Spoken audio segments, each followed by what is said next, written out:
You know, a lot of people feel like grammar is this big, intimidating puzzle. But what if we looked at it differently?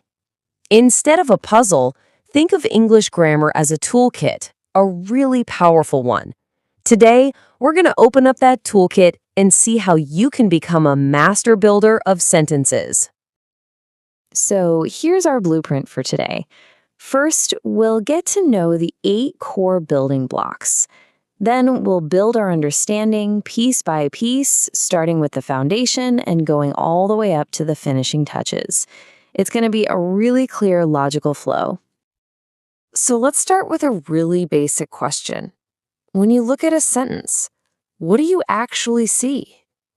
I mean, yeah, it looks like a string of words, but underneath all that, it's actually a piece of architecture, a carefully constructed thing where every single word has a very specific job to do.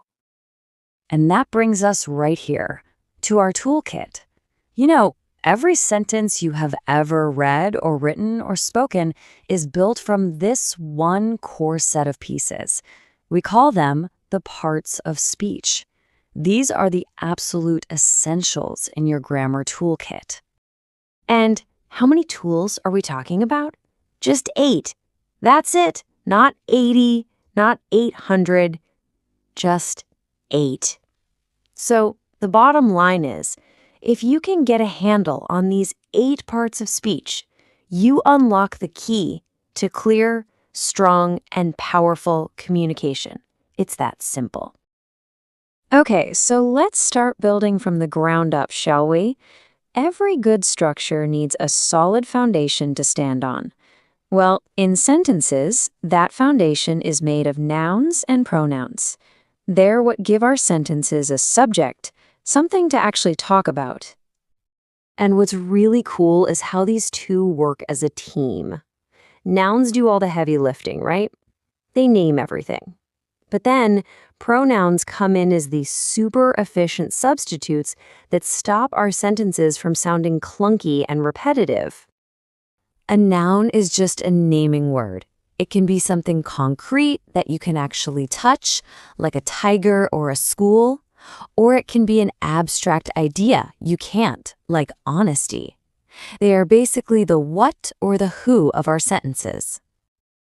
And here's the pronoun, our helpful little stand-in. So instead of saying, the tiger saw the tiger in the water, which is a mouthful, we can just say, the tiger saw it in the water. So much cleaner, right? Pronouns like he, she, and they just make our language flow so much better. Okay, our foundation is in place. Now it's time to put up the framework.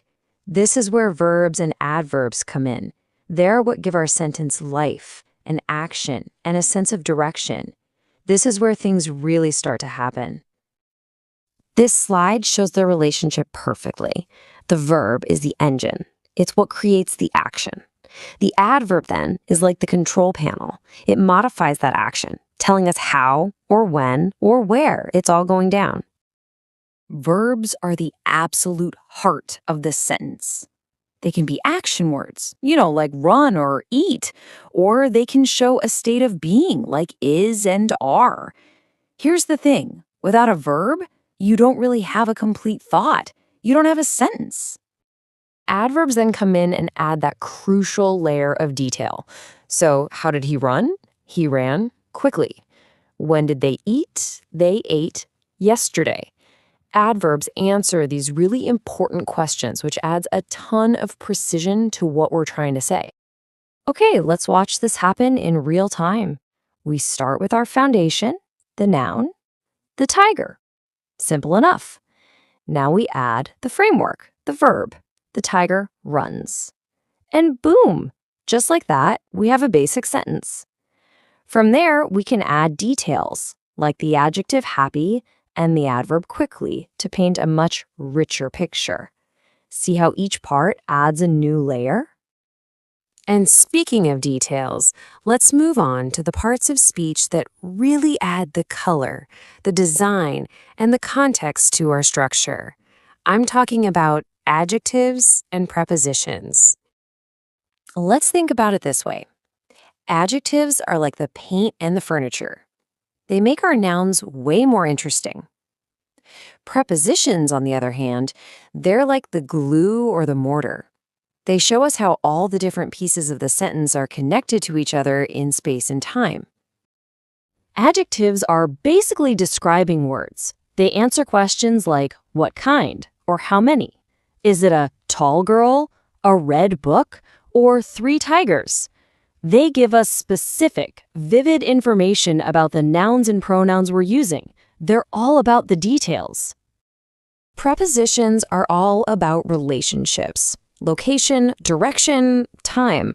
That's their game. Where is the book? It's on the table. Where is the tiger? It's behind the tree. These little words are absolutely critical for showing how things relate to one another. All right, we're almost done with our construction project. The very last step is to add the finishing touches. You know, the pieces that connect everything and add a little bit of personality. And for that, we have our conjunctions and interjections.